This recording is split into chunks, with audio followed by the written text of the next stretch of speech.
നമ്മെ എല്ലാവരെയും അനുഗ്രഹിക്കുമാറാവട്ടെ. തുടങ്ങിയ നമുക്ക്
വിശ്വാസികൾ നമ്മുടെ സൂറത്തുൽ മുൽക്കിലെ 27ാമത്തെ ആയത്താണ് കഴിഞ്ഞ ആഴ്ച നമ്മൾ പഠിച്ചത്.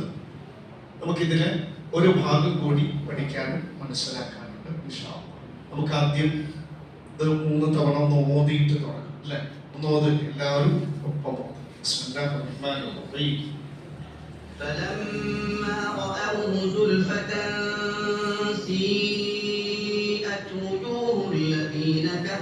وقيل هذا الذي كنتم به تدعون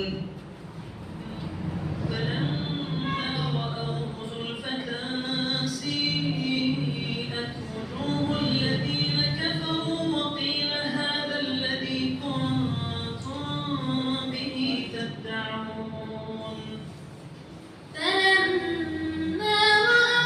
زلفة سيئت وجوه الذين كفروا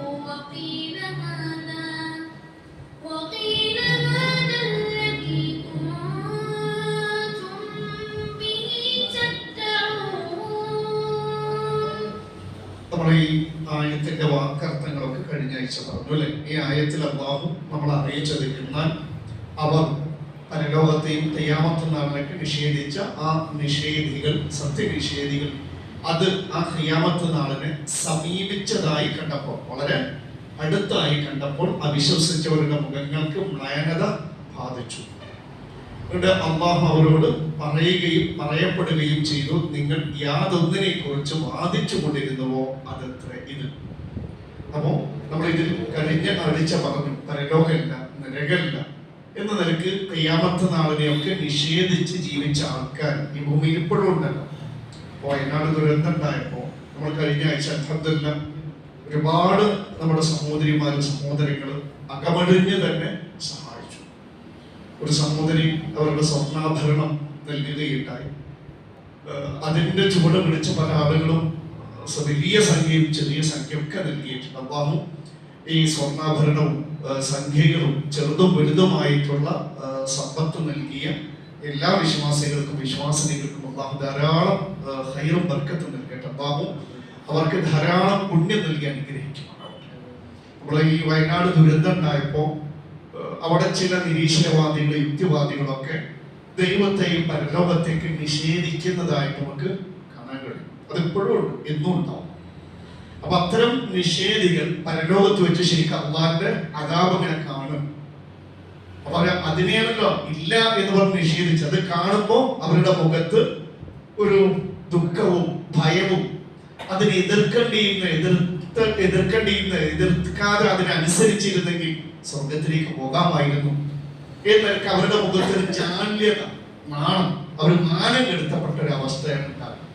അങ്ങനെ അവർ ദുഃഖിച്ച് മാനം കെടുത്തപ്പെട്ട് നിൽക്കുമ്പോഴാണ് അല്ലാഹു അവരോട് നിങ്ങൾ ഇതിനെയാണ്, ഈ ശിക്ഷയാണ്, വേഗം വരട്ടെ, കൊണ്ടുവരൂ എന്ന് പറഞ്ഞ് തർക്കിക്കുകയും വാദിക്കുകയും ചെയ്തത് എന്ന് പറയുന്നു.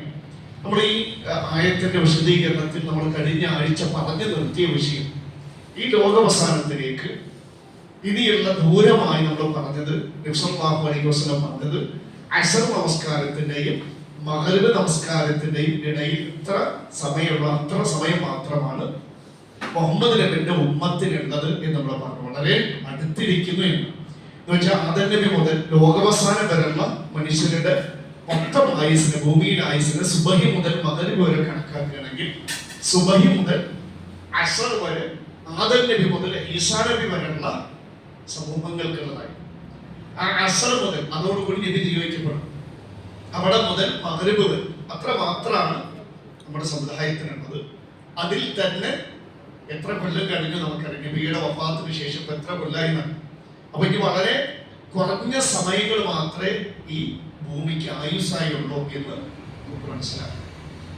നമ്മുടെ നബി സല്ലല്ലാഹു അലൈഹി വസല്ലം ലോകം അവസാനിക്കുന്ന സമയത്ത് ഭൂമിയിൽ ജീവിക്കുന്ന ജനങ്ങളെ പറ്റി പറയുന്നു. ലാ തഖൂമു സ്സഅ ഇല്ലാ അലാ ശിറാറിൻ നാസ്. ദുനിയാവിൽ ഭൂമിയിൽ ദുഷ്ടജനങ്ങൾ മാത്രം ഉണ്ടാവും.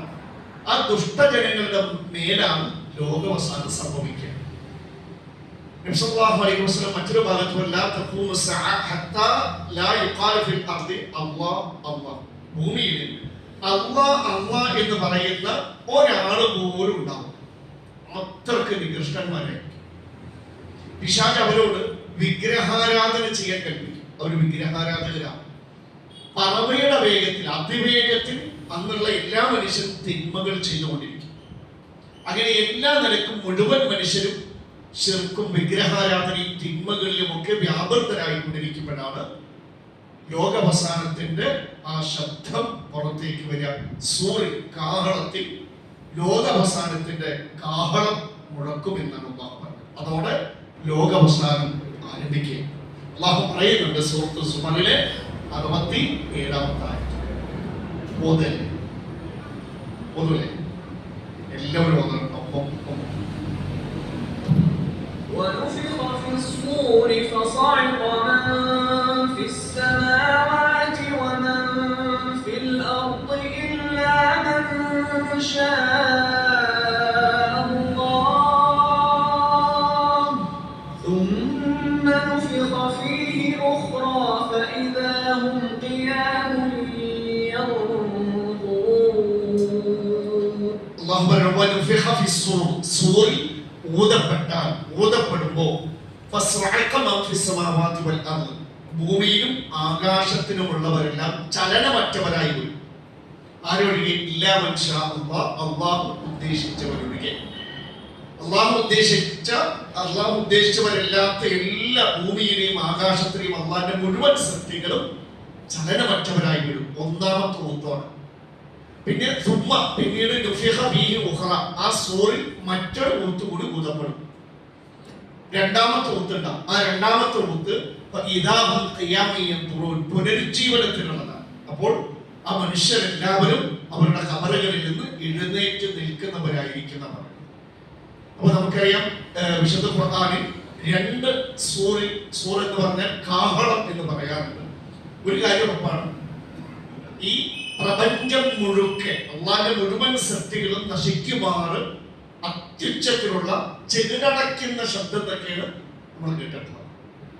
അത്യുച്ചത്തിലുള്ള ഈ ആകാശവും ഭൂമിയും എല്ലാം കുലുങ്ങി വിറയ്ക്കുമാറുള്ള ഒരു ശബ്ദമായിരിക്കും അതിനോട് വരും. അപ്പൊ നമുക്കുണ്ടാകുന്ന ഒരു സംശയം, ഈ ഒരു ശബ്ദം എങ്ങനെ വരുമ്പോ ഭൂമിയൊക്കെ കുലുങ്ങുക, ആകാശം പൊട്ടിപ്പിളരുക, തിരമാലകളൊക്കെ പർവ്വത സമാനമായ ഉയരത്തിലേക്ക് പോയി കരയെ വിഴുങ്ങുക, എന്നൊക്കെ സംഭവിക്കും. ഒരു ശബ്ദം ഉണ്ടാകുമ്പോ അങ്ങനെയൊക്കെ ഉണ്ടാകുമോ? നിങ്ങൾക്ക് പറയാം, മുൻപേ ആവുന്നു സംഭവിക്കും. നമുക്കറിയാം, മനുഷ്യന്മാര് ശബ്ദ തരംഗത്തിന്റെ വേഗത്തിൽ സഞ്ചരിക്കുന്ന സൂപ്പർസോണിക് ജെറ്റുകൾ കണ്ടെത്തിയിട്ടുണ്ട്. മാക് 1, മാക് 2 എന്നൊക്കെ തുടങ്ങി മാക് 10 ഒക്കെ വരെയുള്ള ശബ്ദ തരംഗത്തിന്റെ വേഗത്തിലാണ് ആ ജെറ്റുകൾ സഞ്ചരിക്കുന്നത്. അത് ഭൂമിയിലൂടെയോ അല്ലെങ്കിൽ കടലിലൂടെയോ ടേക്ക് ഓഫ് ചെയ്യുമ്പോൾ, അത് പറന്നുയരുമ്പോൾ അതിന്റെ ശബ്ദം കാരണത്താൽ അത് ഭൂമിയിലൂടെയാണ്, കരയിലൂടെയാണ് ടേക്ക് ഓഫ് ചെയ്യുന്നതെങ്കിൽ, ഉയർന്നു പോകുന്നതെങ്കിൽ അതിന്റെ ശബ്ദം കാരണത്താൽ ആ ഭൂമി, അത് ഉയർന്നു പോകുന്ന അവിടുത്തെ പ്രതലം ഭൂമി കുലുക്കം ഉണ്ടാകാണ്ട് പ്രകമ്പനം സൃഷ്ടിക്കാറുണ്ട് എന്ന് ശാസ്ത്രീയ പഠനങ്ങൾ തെളിയിച്ചത്. അതാണ് അത് കടലിലൂടെയാണ് ടേക്ക് ഓഫ് ചെയ്യുന്നതെങ്കിൽ, ഈ കടലിലൂടെയാണ് പോകുന്നതെങ്കിൽ അതിന്റെ ശബ്ദം കാരണത്താൽ തിരമാലകൾ വളരെ ഉയരത്തിൽ പൊങ്ങാറുണ്ട് എന്ന്. നിങ്ങൾ ആലോചിച്ചപ്പോൾ മനുഷ്യൻ ഉണ്ടാക്കിയ ഒരു സൂപ്പർസോണിക് ജെറ്റ്, ശബ്ദ തരംഗത്തിന്റെ വേഗത്തിൽ ഒരു വിമാനത്തിന്റെ ശബ്ദം ഭൂമിയിൽ പ്രകമ്പനം സൃഷ്ടിക്കുന്നുണ്ടെങ്കിൽ, ആ മനുഷ്യനിർമ്മിതമായിട്ടുള്ള ഒരു ശബ്ദ തരംഗത്തിന്റെ വിമാനം തിരമാലകൾ വളരെ ഉയരത്തിൽ പൊങ്ങുന്നുണ്ടെങ്കിൽ ആ സൂര്യലോകത്തിന്റെ അവസ്ഥ എന്തായിരിക്കും ഊഹിക്കാവുന്നതല്ലോ. അപ്പൊ ശബ്ദങ്ങൾ പ്രകമ്പനം സൃഷ്ടിക്കുമെന്ന് നമുക്കിവിടെ തെളിയിക്കപ്പെട്ടു. അതന്നെയാണ് അള്ളാഹു പറഞ്ഞത്. ആ സൂര്യന്റെ ശബ്ദം ഇപ്പൊ സൂപ്പർസോണിക് ജെറ്റ് അല്ലെങ്കിൽ മാക് 10 പോലുള്ള ശബ്ദ തരംഗത്തിൽ സഞ്ചരിക്കുന്ന വിമാനങ്ങൾ എവിടെയാണ് പറക്കുന്ന ആ സ്പോട്ട് അല്ലെങ്കിൽ ആ പ്ലേസ്, ആ ഭാഗം മാത്രം പ്രകമ്പനം കൊള്ളും. പക്ഷെ സൂര്യലോകത്ത് ഈ പ്രപഞ്ചം മുഴുക്കെ പ്രകമ്പനം കൊള്ളിക്കുമാറുള്ള ശബ്ദമായിരിക്കും. അതുകൊണ്ടാണ് അള്ളാഹു ആ ശബ്ദം കേൾക്കുന്ന ഓരോ ആകാശത്തിലും ഭൂമിയിലുള്ള എല്ലാ മനുഷ്യരും ചലനമറ്റവരായി വീഴുന്നു. അല്ല, അപ്പോ നമുക്ക് ഈ ശബ്ദം കേൾക്കുമ്പോൾ നമ്മൾ മരിച്ചു വീഴോ?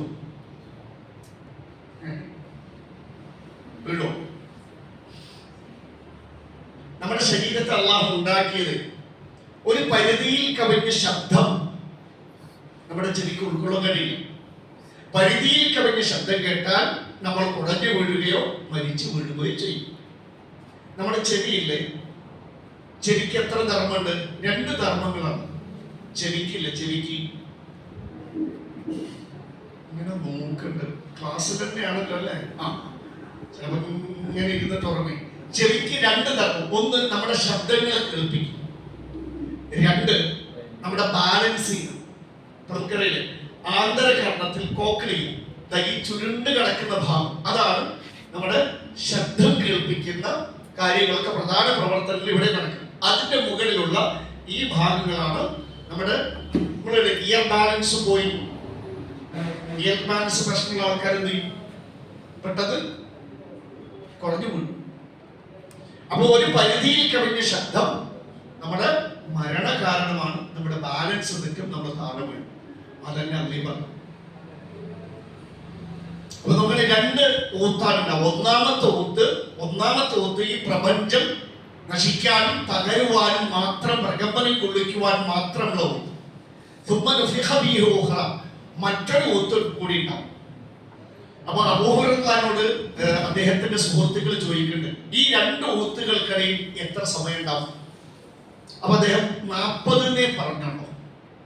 അപ്പൊ ചോദിക്കുന്നത് 40 ദിവസമാണോ? അദ്ദേഹം വിസമ്മതിച്ചു. 40 മാസമാണോ? അദ്ദേഹം വിസമ്മതിച്ചു. 40 കൊല്ലമാണോ? അദ്ദേഹം വിസമ്മതിച്ചു. അറിയില്ല. ഒരു 40, അത് 40 വർഷമാകാം, 40 കൊല്ലമാകാം, അള്ളാഹു ഉദ്ദേശിച്ച. ഒരു കാര്യം ഉറപ്പിക്കാം, ആദ്യത്തെ ആ സൂറന്ന കാഹളത്തിൽ ഒരൊറ്റ ഊത്തൂതിയാൽ ഈ പ്രപഞ്ചം മുഴുക്ക തകരും. ഇനി പറയുന്ന കാര്യങ്ങൾ ഒന്ന് കഴിഞ്ഞിട്ട് ഒന്ന് എന്നുള്ളതല്ല കേട്ടോ. ആകാശം എന്ത് സംഭവിക്കും, അതേ സമയത്ത് ഭൂമിയിൽ ഈ പ്രപഞ്ചത്തിൽ ഒരേ സമയത്ത് ഈ നാശം സംഭവിച്ചുകൊണ്ടിരിക്കുന്ന. നമുക്ക് ഓരോന്നായി പരിശോധിക്കാം. ആദ്യം ആകാശം. ആ സൂര്യൻ ഊതിയാൽ ആകാശത്തിന് എന്ത് സംഭവിക്കും? അള്ളാഹു പറയുന്ന ഒരു സൂറത്തിൽ ഇൻഫിത്താറിലെ 1-ാമത്തെ ആയത്ത് ഒന്നൂതി,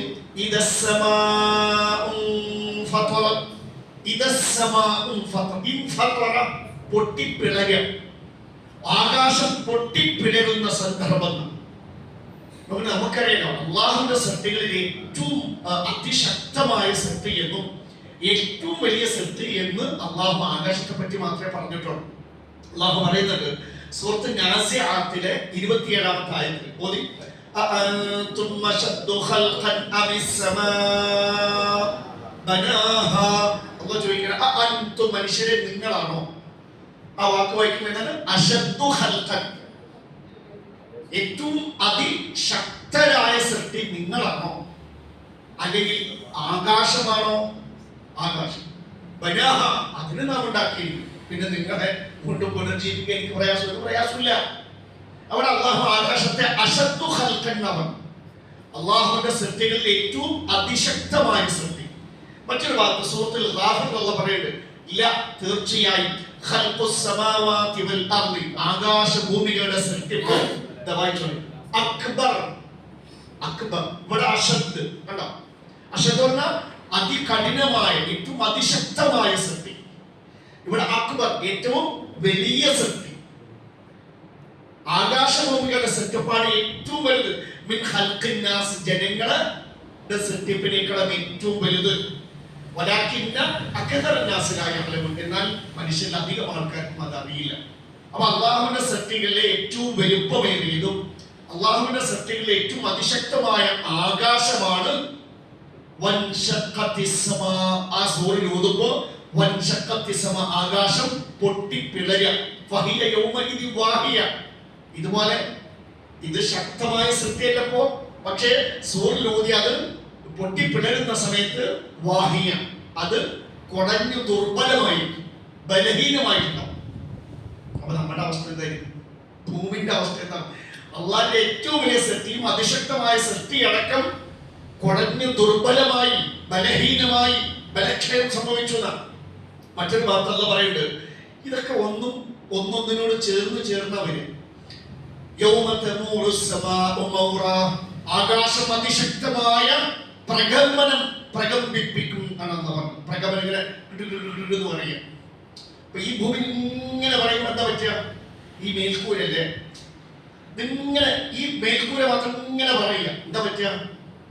ഇതിൽ ക്രാക്ക് വരും, പൊട്ടലുണ്ടാവും. പൊട്ടിക്കഴിഞ്ഞാലോ പല ഭാഗത്തും വീണ്ടും മനുഷ്യനെ സങ്കല്പിച്ചാൽ ആകാശം ആകാശം പ്രകമ്പനം കൊണ്ടു പൊട്ടിപ്പിളർന്നു, അത് പല ഭാഗത്ത് പൊട്ടി നിൽക്കണം. ആകാശത്തിന്റെ മറ. ഇപ്പോ ഈ ആകാശം ഒരു മറയാണ്. അതിന്റെ മറ ഒരിച്ചു നിൽക്കുമ്പോൾ ഇതിന്റെ മറ അങ്ങോട്ട് നിൽക്കുക, അങ്ങോട്ട് കൊണ്ടു. എങ്ങനെ നിൽക്കും?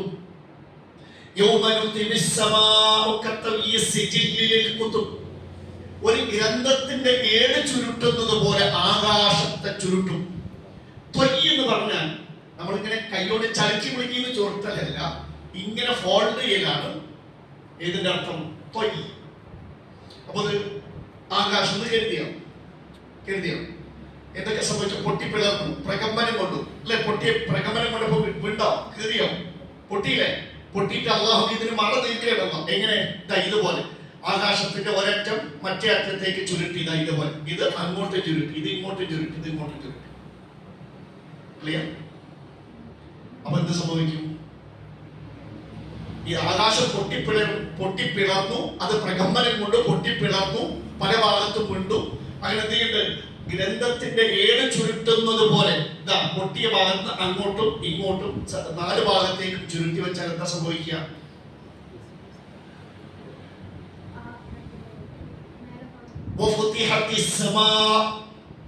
ആകാശം തുറന്നു, അങ്ങോട്ട് നീക്കിയില്ലേ? ആകാശം തുറന്നു. ഡോർ പോലെ ഉണ്ടാവും. നിങ്ങൾ ഈ ചുമര് കണ്ട അവിടെ എവിടെ മാത്രമേ ഇപ്പോ ദ്വാരമുള്ളോ? 2 വാതിലിന്റെ ദ്വാരം കണ്ടോ? അതുപോലെ എന്ന് വെച്ചാൽ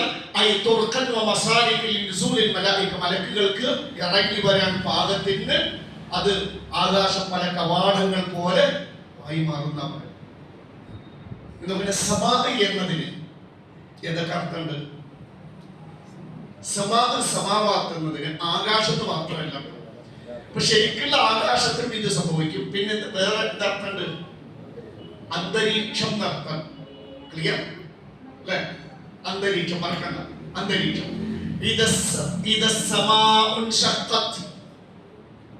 സമാന് ഏതർത്ഥമുണ്ട്? അന്തരീക്ഷം.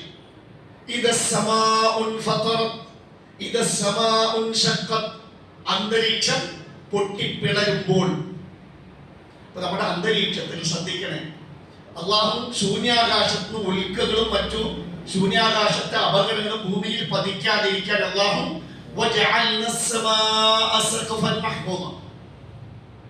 ഭൗമാന്തരീക്ഷത്തിൽ, ഭൂമിയുടെ അന്തരീക്ഷത്തിൽ അള്ളാഹു സുരക്ഷാ കവചങ്ങൾ വെച്ചിട്ടുണ്ട്. വായുമണ്ഡലം, ഓസോൺ പാളി ഭൂമിന്റെ ചുറ്റുമുണ്ട്. നമ്മൾ മുകളിലോട്ട് നോക്കുമ്പോൾ നീലാകാശം കാണുന്നില്ല. ശരിക്കും ആകാശത്തിന് നീലയാണോ അറിയില്ല. ഈ വായുമണ്ഡലത്തിന്റെയും ഓസോൺ പാളിയുടെയും സുതാര്യമായ ഈ കവചങ്ങൾ കാരണം നമുക്കത് നീലാകാശമായി ഫീൽ ചെയ്യണം, അനുഭവപ്പെടുന്നു. സത്യത്തിൽ അറിയില്ല. അപ്പൊ നോക്കണേ, ഈ ഭൗമാന്തരീക്ഷത്തിൽ അള്ളാഹു എന്ത് വെച്ചിട്ടുണ്ട്? വായുമണ്ഡലം സഖഫൻ മഹ്ഫൂദ. അപ്പൊ ഇത് പൊട്ടിപ്പിളർന്നാലോ? ഏത് പൊട്ടും? വായുമണ്ഡലം ഭൂമിയുടെ രക്ഷാകവചമായി പ്രവർത്തിച്ച ഈ രക്ഷാകവചങ്ങളൊക്കെ ബ്ലാസ്റ്റ് ചെയ്യപ്പെട്ടു, പൊട്ടിത്തെറിച്ചു, പോയി, ഇല്ലാതായി. അപ്പൊ എന്താ സംഭവിക്കുക? ഇപ്പൊ എന്തുകൊണ്ട് ഉൽക്ക വീഴുന്നില്ല? അള്ളാഹു ഈ സഖഫൻ മഹ്ഫൂദ സംരക്ഷണ വലയം ഭൂമിന്റെ ചുറ്റുമുണ്ട്. ഇപ്പൊ ഭൂമിയിലേക്ക് ഒരു ഉൽക്ക വീണെന്ന് വിചാരിക്കുക. ഈ വായുമണ്ഡലം അതിന്റെ റൂട്ട് തിരിച്ച് ചന്ദ്രനിലേക്കോ ചൊവ്വയിലേക്കോ എന്ത് ചെയ്യും? അത് ഉൽക്കിട്ട് തിരിച്ചു കൊടുക്കും. അള്ളാഹുവിന്റെ കാവലാണ് ആ കാണുന്നത്. ഇപ്പൊ ചന്ദ്രന്റെ പ്രതലത്തിൽ അങ്ങനെ ഉൽക്കകൾ വീണ വലിയ ഗർത്തങ്ങളാണ്. പക്ഷെ ഭൂമിയിലില്ല. അത് ഇതുകൊണ്ടാണ് സഖഫൻ മഹ്ഫൂദ. അള്ളാഹുവിന്റെ ലോകാവസാന സമയത്ത് അന്തരീക്ഷം പൊട്ടിപ്പിളരും. സ്വാഭാവികമായിട്ട് എന്ത് സംഭവിക്കും? ശൂന്യാകാശത്തെ ഉൽക്കകളും നക്ഷത്രങ്ങളും മറ്റുമൊക്കെ എവിടെ കുതിർന്നു വീഴും? ഭൂമിയിലേക്ക്. അതാണ് നക്ഷത്രങ്ങളെ പറ്റി അള്ളാഹു ഒന്ന്, നക്ഷത്രത്തിന്റെ പ്രകാശം മായ്ച്ചു കളയും, തുടച്ചു നിൽക്കുന്നതാണ്. ഓൾറെഡി ഇപ്പോഴും ഇത് സംഭവിക്കേണ്ടതില്ലേ? നക്ഷത്രം അതിന്റെ പ്രകാശം തുടച്ചു നീക്കപ്പെടുന്നുണ്ടോ ഇല്ലേ? ഉണ്ട്. നക്ഷത്രങ്ങളുടെ പ്രകാശം തുടച്ചു നീക്കപ്പെടുന്നു. എങ്ങനെയാണ്? ബ്ലാക്ക് ഹോൾ എന്ന് കേട്ടിട്ടുണ്ട്, തമോഗർത്തം. ഒരു നക്ഷത്രം ശ്രദ്ധിക്കണേ, കത്തിത്തീർന്നാൽ അത് അതിശക്തമായ ഗുരുത്വാകർഷണ ബലമുള്ള ഒരു ബ്ലാക്ക് ഹോൾ, നമുക്ക് കാണാൻ കഴിയാത്തൊരു ഗർത്തം പോലെയാണ്. അതുകൊണ്ട് കാണില്ല. സൂക്ഷ്മദർശിനി ഉപയോഗിച്ച് നോക്കിയാൽ പോലും കത്തിത്തീർന്ന നക്ഷത്രത്തെ കാണില്ല. കാരണം എന്താ? പ്രകാശമല്ല. പ്രകാശം ഉണ്ടെങ്കിലല്ല കാണാം. പക്ഷെ ഭയങ്കര ഗുരുത്വാകർഷണമായിരിക്കും, അതിലേക്കല്ല വസ്തുക്കളിലേക്ക് പിടിച്ചു വലിക്കും. അപ്പൊ അതിന്റെ സാന്നിധ്യം, അതിന്റെ ചുറ്റുഭാഗത്ത് കാണുന്ന ചില അടയാളങ്ങളിലൂടെ മാത്രമേ ഇന്ന ഭാഗത്ത് കത്തിത്തീർന്ന ഒരു നക്ഷത്രം ഉണ്ടെന്ന് മനസ്സിലാക്കാൻ കഴിയുള്ളൂ. അപ്പൊ ഇപ്പോഴെന്ത് ചെയ്യുന്നത്? ഈ ബ്ലാക്ക് ഹോൾ എന്ന് പറഞ്ഞാൽ ഒന്നുകൂടി മനസ്സിലാക്കാം, കറുത്ത സുഷിരൻ എന്ന് വെച്ചാൽ ചത്ത നക്ഷത്രത്തെ, കത്തിത്തീർന്ന നക്ഷത്രത്തിന്റെ മയ്യത്താണ്. കത്തിത്തീർന്ന നക്ഷത്രത്തിന്റെ ഒരു ജഡം എന്ന് വിശേഷിപ്പിക്കും. ഇപ്പൊ അത് സംഭവിക്കരുത്. ലോകാവസാന സമയത്ത് ഇതൊന്നിച്ച് സംഭവിക്കും. മറ്റൊരു വാർത്തകൾ പറഞ്ഞത് നക്ഷത്രങ്ങൾ ഉതിർന്ന് ഭൂമിയിലേക്ക് ഒഴുപ്പൊന്നും വീഴില്ല. ഉൽക്കകളോ മറ്റോ വീഴാത്ത എന്തുകൊണ്ടാ? അള്ളാഹു രക്ഷ കവചങ്ങൾ വെച്ചോണ്ടാ. നിങ്ങൾ ആലോചിച്ചു. അപ്പൊ ഭൂമിയുടെ അവസ്ഥ എന്താ? അറിയില്ലേ? അതന്നെ അച്ഛൻ ബോംബന്നെ. എന്റെ കൂടുതൽ ഭൂമിയിൽ ആകെ 2 ആറ്റം ബോംബ് ഇട്ടിട്ടുള്ളൂ.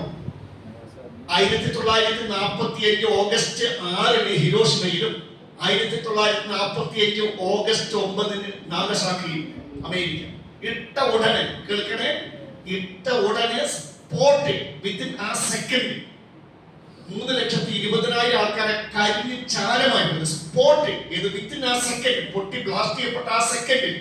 അതിനുശേഷം ഒരുപാട് പേര് മരിച്ചിട്ടുണ്ട്. അപ്പൊ നോക്കണേ, ഇത് എത്ര കൊല്ലായി?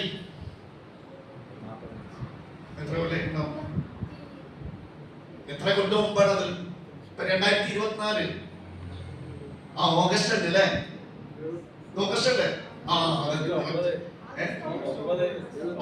ഇന്നെത്ര ഡേറ്റ്?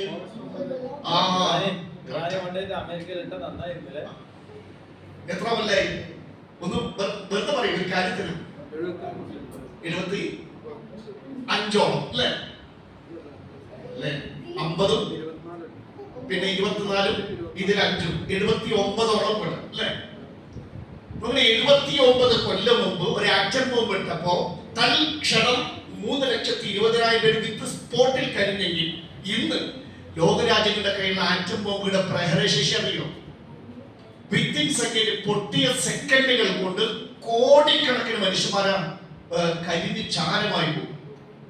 അത്രക്ക് മാരക പ്രഹരശേഷിയുള്ള ആറ്റം ബോംബുകൾ ഇന്ന് ലോകരാജ്യങ്ങളുടെ കയ്യിലുണ്ട്. അപ്പൊ ലോകാവസാന സമയത്ത് ഈ നക്ഷത്രങ്ങളും ഉൽക്കകളും മറ്റുമൊക്കെ ഭൂമിയിലേക്ക് ഉതിർന്ന് വീഴുമ്പോ ഇവിടുത്തെ ആ ഭയാനകത നിങ്ങൾ ഓർത്താൽ മതി. ഈ നമ്മുടെ സൂര്യൻ എന്ത് സംഭവിക്കും? ഇതാണ് ബ്ലാക്ക് ഹോൾ, കത്തിത്തീർന്ന നക്ഷത്രത്തിന്റെ ജഡം. സൂര്യൻ ചുറ്റിപ്പൊതിയപ്പെടുമ്പോൾ, എന്താണ് ചുറ്റിപ്പൊതിയ എന്ന് പറഞ്ഞാൽ? ഒരു വിളക്ക് കത്തിക്കുക. നിങ്ങൾ ഈ ഫയർഫോഴ്സ് ഒക്കെ ഗ്യാസിൽ സിലിണ്ടർ തീ പിടിച്ചൊക്കെ എടുത്താണ് വഴി കാണിച്ചെന്ന് പറഞ്ഞാൽ അതൊക്കെ നനഞ്ഞ ഒരു തുണി കൊണ്ട് അങ്ങനെ പൊതി. അപ്പൊ ഒരു വിളക്കോ മെഴുകുതിരിയോ കത്തിച്ചിട്ട് അതിന് തുണി കൊണ്ട് പൊതിഞ്ഞാൽ അത് കിടും. അപ്പൊ അള്ളാഹു പറഞ്ഞെന്താ? സൂര്യൻ ചുറ്റി പൊതിയപ്പെടുമ്പോൾ അതിന്റെ പ്രകാശം വിട്ടുപോകും. കഴിഞ്ഞ ദിവസം കുറച്ച് ദിവസം മീഡിയയിലൊക്കെ നിങ്ങൾ കണ്ടിട്ടുണ്ടാവും, ലോകം അവസാനിക്കും. ലോകം അവസാനിക്കും, ഉറപ്പായും നശിക്കും. കാരണം സൂര്യൻ അതിന്റെ ഇന്ധനം കത്തിത്തീരുന്ന ഒരു ദിവസം ഉണ്ടാകുമെന്ന് കൃത്യമായി സയൻസും സയന്റിസ്റ്റും ശാസ്ത്രജ്ഞന്മാരും സമ്മതിച്ച കാര്യമാണ്. ഇനി അതിന്റെ പുറമെ സൂര്യനെ പറ്റി അള്ളാഹു പറഞ്ഞ മറ്റൊരു വാക്കാണ് സൂര്യനും ചന്ദ്രനും അടുപ്പിക്കുന്നു. ഇപ്പൊ ഇതിന് പല വ്യാഖ്യാനം. ഒന്ന്, ഇത് നമ്മൾ കൂട്ടിയിടിപ്പിക്കപ്പെടുന്നതാകാം, അല്ലെങ്കിൽ ഇത് വലുതായിട്ട് വികസിച്ചിട്ട് ഇത് ഈ സൂര്യൻ ചന്ദ്രന്റെ അടുത്തോ ചന്ദ്രൻ നക്ഷത്രത്തിന്റെ അടുത്തോ എത്തുകയും ചെയ്യും എന്നുള്ളതാണ്. ഇനി നമുക്ക് ഭൂമിയിലേക്ക്, ഇതേ സമയത്ത് ഭൂമിയിൽ എന്ത് സംഭവിക്കും? ഇതൊക്കെ ആകാശ ലോകത്ത് സംഭവിക്കുമ്പോൾ ഇതേ സമയത്ത് ഭൂമിയിൽ എന്തൊക്കെ സംഭവിക്കും? ഇപ്പൊ നമുക്കറിയാം, ഭൂമി നമ്മളെയും കൊണ്ട് ആടി ഒലയാതിരിക്കാൻ, അല്ലെ? ഭൂമി മനുഷ്യരെ നിങ്ങളെയും കൊണ്ട് ആടി ഒലയാതിരിക്കാൻ, ചെരിഞ്ഞു പോകാതിരിക്കാൻ ഭൂമിയിൽ ഉറച്ചു നിൽക്കുന്ന പർവ്വതങ്ങളെ ആട്ടി വെച്ചു. അത് പൊട്ടിച്ചാൽ ഉരുൾപൊട്ടൽ ഉണ്ടാവും, ഭൂമി കുലുക്കം ഉണ്ടാവും, പലതും ഉണ്ടാവും. വയനാടിൽ ഒരു പ്രയാസം സാന്ദർഭികമായി സൂചിപ്പിക്കാൻ, വയനാടിൽ ഉരുൾപൊട്ടൽ. ഇന്ന് റിപ്പോർട്ട് വന്ന അവിടെ ഭൂമി കുലുക്കം സംഭവിച്ചു റിപ്പോർട്ട്. ശരിയാണ്, ഒരു ഭൂമി കുലുക്കത്തിന്റെ ശബ്ദം വന്നു എന്ന് സ്കൂളൊക്കെ ഒഴിവ് കൊടുത്തു എന്നൊക്കെ പറയുന്നു. ആലോചിച്ച് നോക്കാം, നമ്മുടെ കേരളത്തിന്റെ ജിയോഗ്രഫി മനസ്സിലാക്കാതെ, ഭൂമിശാസ്ത്രം മനസ്സിലാക്കാതെ ഈ സകല തോന്നിയാസങ്ങൾക്കും സർക്കാരും മറ്റുമൊക്കെ കുട്ടികൾ നമ്മുടെ കേരളം ശരിക്ക് കിഴക്ക്, കേരളത്തിന്റെ കിഴക്കാണ്, കിഴക്ക് പശ്ചിമഘട്ട മലനിരകളിൽ തുടങ്ങി അങ്ങ് പടിഞ്ഞാറോട്ട് വരുമ്പോ അവിടെ അറബിക്കടൽ. നടക്കിൽ പെട്ട ഒരറ്റത്ത് പശ്ചിമഘട്ട മലനിര, ഈ കിഴക്ക് തന്നെ തെക്ക് മുതൽ അങ്ങ് വടക്ക് വരെ ഇടതടവില്ലാതെ ശരിക്ക് പശ്ചിമഘട്ട മലനിരകളാണ്. ശരിക്ക് അറബിക്കടലിന്റെ ഓപ്പോസിറ്റ്, നേരെ എതിർ ദിശയിൽ അള്ളാഹു മലകൾ കൊണ്ടൊരു മതിൽ പണിത് പോലെയാണ് കേരളം. അതുകൊണ്ട് കേരളം 3 നിലക്കാണ് നമ്മുടെ നാട് കാണുന്നത്. 1 മലനാട്, 2 തീരപ്രദേശം, 3 ഇടനാട്. എവിടെയും സുരക്ഷിതരല്ല. ഇതൊക്കെ മാന്തി പൊട്ടിച്ചിട്ട് പറയണം അല്ല ഇവിടെ കാരുണ്യവാൻ, എവിടെ കരുണാനിധി, റബ്ബ് എവിടെ എന്ന് ചോദിക്കും. രക്ഷിതാവ് എവിടെ? നിങ്ങൾ ആലോചിച്ചപ്പോൾ ഒരു വാപ്പ മകന് നല്ലൊരു വീട് കെട്ടിക്കൊടുത്തു, 3 താമസിച്ചു. മകന് ഈ അടിത്തറയത്തെ കല്ലൊക്കെ അടിത്തറയൊക്കെ പുഴക്കി ഒക്കെ തൂക്കി വലിച്ചെറിഞ്ഞ് ഒക്കെ വലിച്ചെറിഞ്ഞ് അവസാനം ഈ വീട് തലക്ക് ഉണർന്നു വിചാരിക്കും. എന്നിട്ട് ഈ മകൻ പറയും, വാപ്പ ക്രൂരൻ, ഇങ്ങനെ തല്ലിപ്പൊളി വീടാ എനിക്ക് തന്നു പറഞ്ഞാൽ ശരിയാവോ? മകനല്ലേ ഉത്തരവാദി. അങ്ങനെ മാധവ് ഗാഡ്ഗിൽ പരിസ്ഥിതി ശാസ്ത്രജ്ഞന് കഴിഞ്ഞ ദിവസം ഈ വിഷയം ഉണ്ടായപ്പോൾ ഇത് മനുഷ്യ നിർമ്മിത ദുരന്തം, മനുഷ്യരുണ്ടാക്കിയതാണ്. എത്ര കോറികളാണ്, എത്ര ബോർവെല്ലുകളാണ്, വനനശീകരണം, അനധികൃതമായ കയ്യേറ്റങ്ങൾ, ഇതൊക്കെ ഇവിടെ പല പ്രകൃതി ദുരന്തങ്ങൾ ഉണ്ടാക്കുന്നുണ്ട്. അതുകൊണ്ടാണ് പശ്ചിമഘട്ടം സംരക്ഷിക്കണം എന്ന് റിപ്പോർട്ട് 2013 മാധവ് ഗാഡ്ഗിൽ കൊടുത്തത്. പക്ഷെ ആരും നടപ്പിലാക്കിയില്ല. അതിന്റെ ദുരന്തങ്ങളാണ് അനുഭവിച്ചുകൊണ്ടിരിക്കുന്നത്. സാന്ദർഭികമായി അള്ളാഹു കാരുണ്യവാനാണ്. ഇത്തരം ദുരന്തങ്ങൾ ഉണ്ടാകുന്നത് മനുഷ്യർ പോക്കിരിത്രം കാണിച്ചോണ്ടാണ്. അപ്പോ ഈ ഭൂമി നമ്മളെയും കൊണ്ട് ആണി ഒലിയാതിരിക്കാൻ, ഭൂമി കുലുക്കം ഇല്ലാതിരിക്കാൻ അള്ളാഹു ഭൂമിയിൽ വെച്ച ആണികളാണ് വൽജിബാല ഔതാദാനി. നമ്മൾ ആണി അടിക്കുമ്പോൾ ഈ എസിക്ക് കുറെ സ്ക്രൂ വെച്ചിട്ടുണ്ട് അല്ലേ? മനസ്സിലാവണോ? സ്ക്രൂ അതൊക്കെ പോയിട്ട് ഉള്ളിലൊക്കെ തുരന്നെടുത്ത് എന്താ പറ്റിയ അത് താഴെ വിടും. അതുപോലെയാണ് ഈ പർവ്വതം. അള്ളാഹു ഭൂമിയിലേക്ക് വരുമ്പോ അള്ളാഹു പറയുന്നുണ്ട്, പർവ്വതത്തെ എന്ത് ചെയ്യും? പർവ്വതം പൊട്ടിച്ചു കഴിഞ്ഞാൽ ഭൂമി ഇതാ സുൽസിലത്തിൽ. അപ്പൊ ആദ്യം പർവ്വതം പിടിക്കും. അള്ളാഹു പറയും പർവ്വതത്തിന് എന്ത് സംഭവിക്കും? വിശുദ്ധ ഖുർആൻ സൂറത്ത് ത്വാഹ 105 മുതൽ 107 വരെ. ഓതൂലേ? ويسألونك عن الجبال فقل ينسفها ربي نسفا فيذرها قاعا صفصفا لا ترى فيها عوجا ولا أمتا. പ്രവാചകൻ അവർ അങ്ങയോട് പർവ്വതത്തെ കുറിച്ച് ചോദിക്കുന്നു. കുൽ നബിയെ പറയുക, കുൽ ഇൻസിഫുഹാ റബ്ബി നസ്ഫ, അതിനെ പൊടിച്ച് മാറ്റിക്കളയും. പർവ്വതത്തേക്ക് അടിവേരോടെ അതിനെ അല്ലാഹു പാറപ്പൊടി പോലെ പൊടിച്ചങ്ങ് മാറ്റിച്ച് കളയും. എന്നിട്ട് പർവ്വതത്തേക്ക് പൊടിച്ച് മാറ്റിച്ച് കളഞ്ഞാൽ ഈ ഭൂമിയെ സമനിരപ്പായ ഒരു പ്രതലമായി വിടും. ആ സമനിരപ്പായ പ്രതലത്തിൽ ഒരു നേരിയ താഴ്ചയോ ഉയർച്ചയോ ഉണ്ടാകാം. കറക്റ്റ് സമനിരപ്പായ ഒരു പ്രതലമായി. മറ്റൊരു ഭാഗത്ത് അല്ലാഹു സൂറത്തുൽ അൻഅാമിൽ പറയുന്നത് ഇതാ, പർവ്വതത്തിന് എന്ത് സംഭവിക്കും? അല്ലാഹു ഭൂമിയിൽ നിന്ന് പർവ്വതത്തെ പുറക്കും. എന്നിട്ട് ഭൂമിയും പർവ്വതത്തും ഒരൊറ്റ കൂട്ടിയിടിക്കലിന് വിധേയമാണ്. ഒരൊറ്റ ഇടിക്ക് ഇത് പൊടിഞ്ഞു പോകും. അല്ലാഹു പറയുന്നതാണ് സൂറത്തുൽ വാഖിഅ, പർവ്വതത്തെ അല്ലാഹു പൊടിച്ച് കളയുന്ന, പൊടിക്കും. ക്ലിയർ? അപ്പൊ എന്താ സംഭവിക്കുക? അപ്പൊ ഇത് സംഭവിക്കും,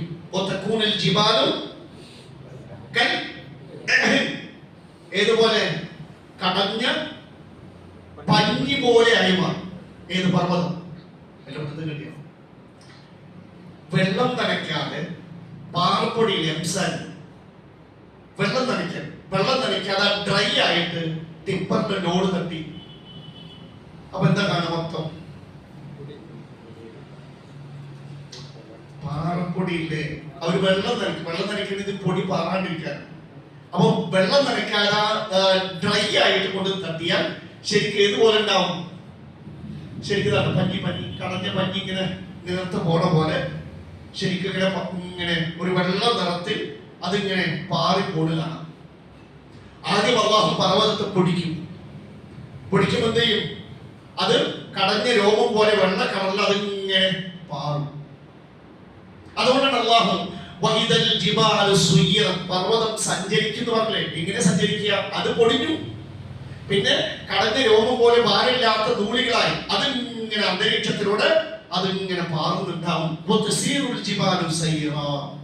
പർവ്വതം ഒരൊറ്റ സഞ്ചരിക്കൽ വിധേയമാണ്.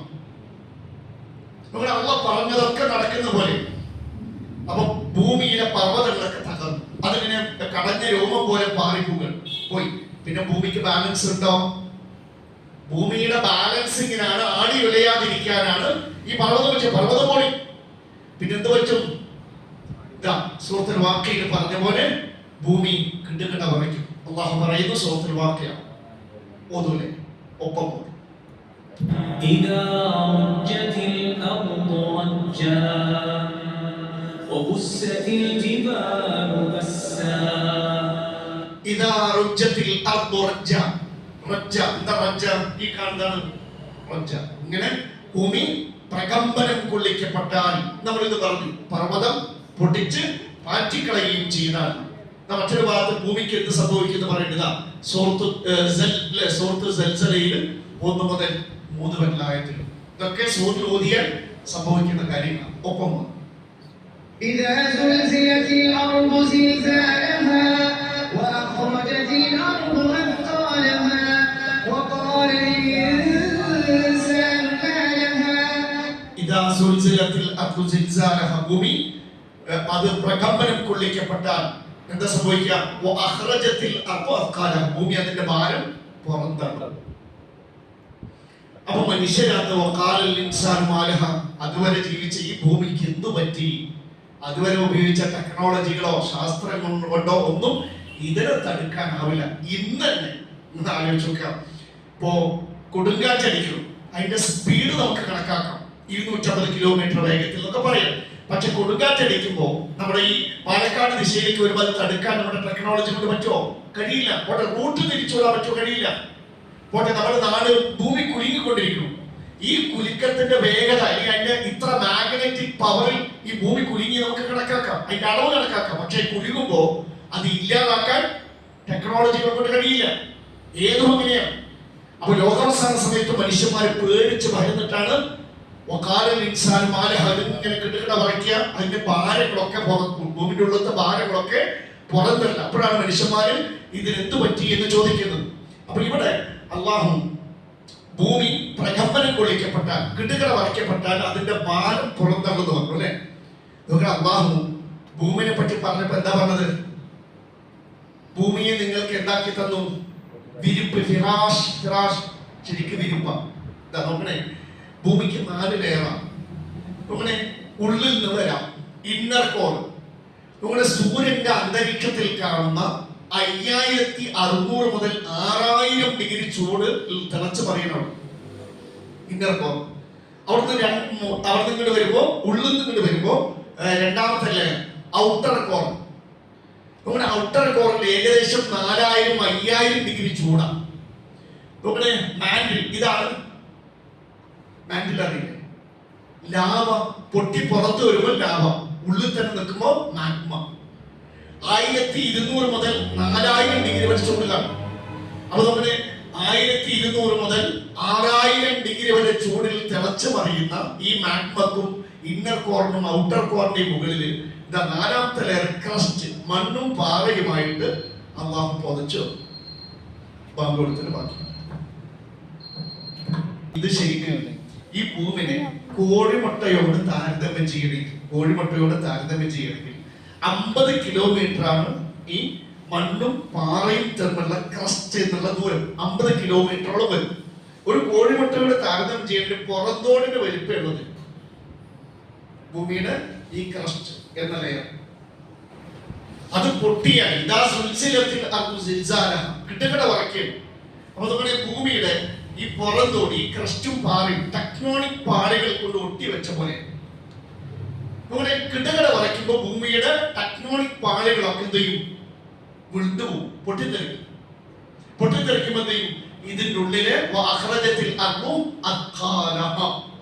അതിന്റെ ഭാരം എന്ന് വെച്ചാൽ ഈ ലാവയും ചൂട് തിളച്ചു മറിഞ്ഞ ലാവയും ഒക്കെ പുറത്തേക്ക് ഒഴുകും. ഇപ്പൊ ഇത് എല്ലാ ഭാഗത്തല്ല, ചില ഭാഗത്ത് എന്ത് ചെയ്യും? ചില മലയുടെ ലാവ സ്ഫോടനം ഉണ്ടായതില്ല, ചില മലയുടെ ഭാഗത്ത്, അത് ചില ഒറ്റപ്പെട്ട ഏതെങ്കിലും റിമോട്ട് ഏരിയയിലോ മനുഷ്യവാസം ഇല്ലാത്ത ഭാഗത്ത് എന്ത് ചെയ്യും? ഈ ലാവ പുറത്തേക്ക് പൊട്ടി വരുന്നുണ്ട്.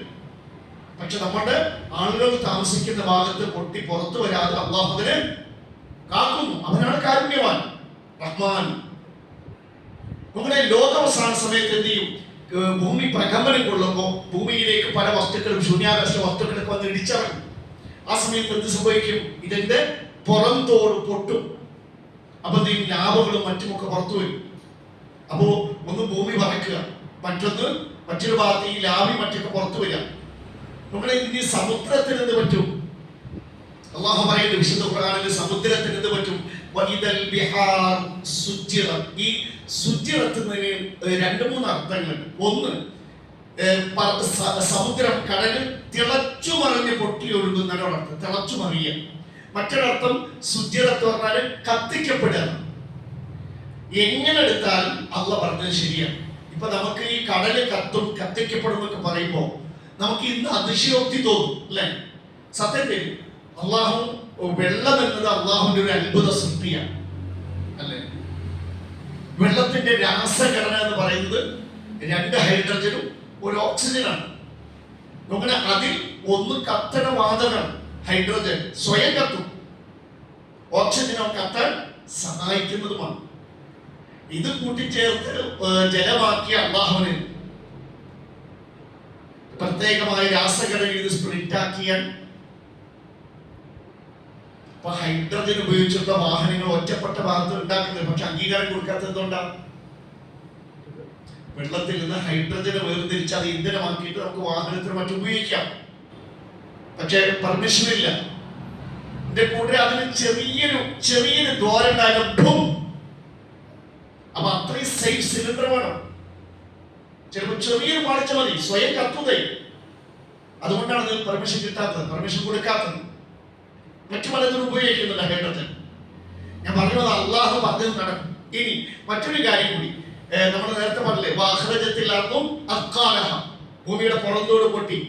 നമ്മുടെ ഈ 1200 മുതൽ 6000 ഡിഗ്രി വരെ ഉള്ളിൽ ചൂട്. ഇത് തിളച്ച് പുറത്തു വരുമ്പോൾ അവസ്ഥ എന്താ? ഈ സമുദ്രത്തിന്റെ അടിയിലും ഈ ലാവാ സ്ഫോടനങ്ങൾ ഉണ്ടാവും. അപ്പൊ എന്താ സംഭവിക്കുക? ഈ വെള്ളം ഇത് സ്ഫോടനം നടക്കുമെന്ന് ഈ വെള്ളത്തെ മുകളിലോട്ട് ഉയർത്തും. അതിന്റെ പ്രഷർ കാരണത്തിൽ വമ്പൻ സുനാമികൾ ഉണ്ടാവും. ചിലപ്പോൾ അതിന്റെ മുകളിൽ ഈ ലാവയും തടച്ചു മറയിലും ഒക്കെ ഉണ്ടാവും. ഇപ്പോഴും ഓൾറെഡി കടലിന്റെ അടിത്തട്ടിൽ ചില ഭാഗത്ത് ഒറ്റപ്പെട്ട ലാവാ സ്ഫോടനങ്ങൾ നടക്കുന്നുണ്ട്. ക്ലിയർ? ഒറ്റപ്പെട്ട ഭാഗത്ത്. പക്ഷേ ലോകാവസാന സമയത്ത് സമുദ്രത്തിന്റെ കരയാണ് കൂടുതൽ, കടലാണ് കൂടുതൽ. 25% കാടും നഗരവും മറ്റുമൊക്കെ ചേർന്ന് കരയായിട്ടുള്ളൂ. അതിൽ കൂടുതൽ കാടാട്ടോ. ബാക്കി 75% കടല. ഈ 25% കരയിൽ കാടും മലയും നാടുമൊക്കെ പ്രകമ്പനം കൊണ്ട് അതിന്റെ ലാവ പുറത്തു വരുന്ന പോലെ ഇവിടെ നടക്കും. 75% കടലിന്റെ അടിത്തട്ടിലും ഈ ലാവാ സ്ഫോടനങ്ങൾ ഉണ്ടാവും. അത് പുറന്തള്ളും. അപ്പൊ കടൽ എന്താ സംഭവിക്കുക? തിളച്ചു മറിഞ്ഞ് കരയിലേക്ക് ഒഴുകും. അള്ളാഹ് പറഞ്ഞ് നടക്കും. നമുക്ക് ഇപ്പോൾ ഒറ്റപ്പെട്ട ഒരു ഭാഗത്ത് നടന്ന കടലിന്റെ അടിത്തട്ടിൽ നടന്ന ലാവാ സ്ഫോടനം നമുക്കൊന്ന് കാണാം.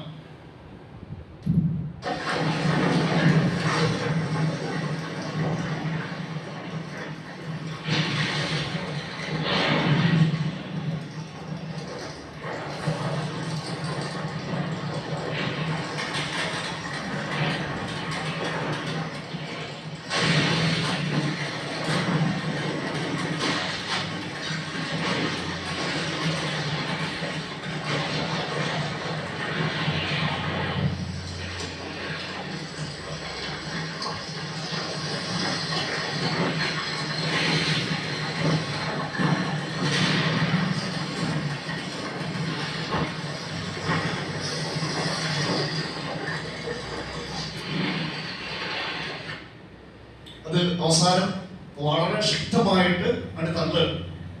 അപ്പൊ ഈ സംഭവിച്ച ചെറിയൊരു കാര്യം, കടലിന്റെ ചെറിയൊരു സ്പോട്ടിൽ, ചെറിയൊരു ഭാഗത്താണ് ലോകാവസാന സമയത്തെ കടലിന്റെ 75% അടിത്തട്ടിലും ഈ സ്ഫോടനം നടന്നാൽ, കുലുക്കം നടന്നാൽ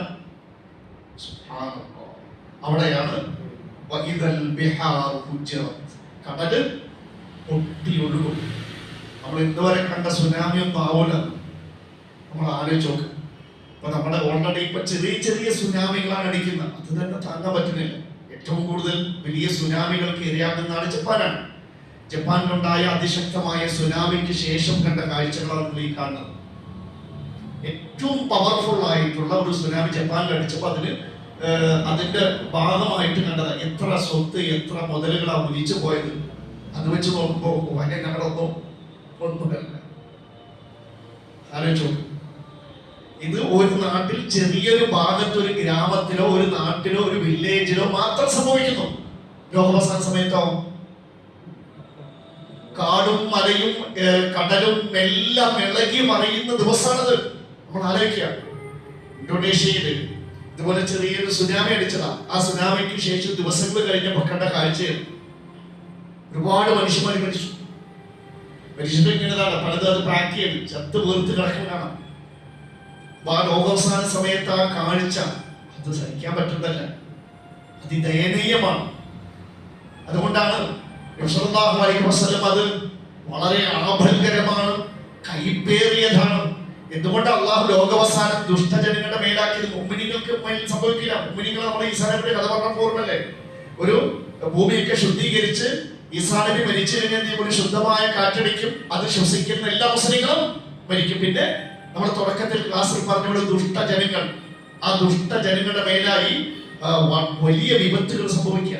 ഇത് ചെറിയൊരു ഭാഗത്ത്, ചെറിയൊരു ഗ്രാമത്തിൽ സുനാമി അടിച്ചപ്പെട്ട കാഴ്ച. അവ ലോകം മുഴുക്കെ നമ്മളെ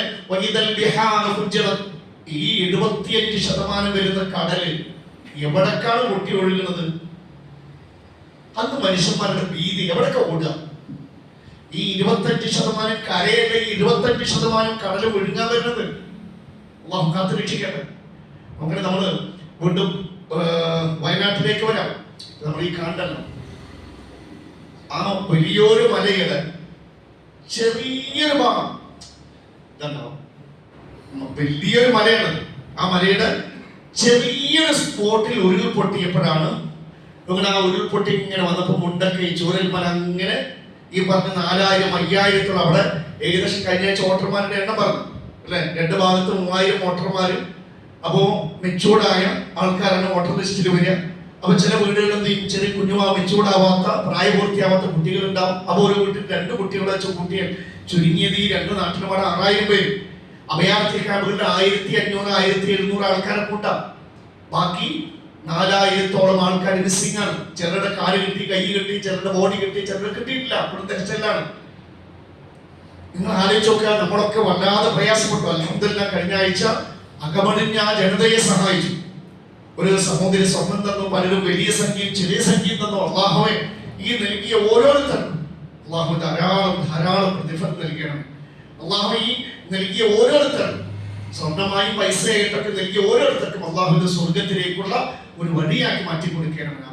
അള്ളാഹു നൽകിയ ഓരോരുത്തർക്കും അവരുടെ മിച്ചമുള്ള സമ്പത്തും നീ ഹൈറും ബർക്കത്തും നൽകണം.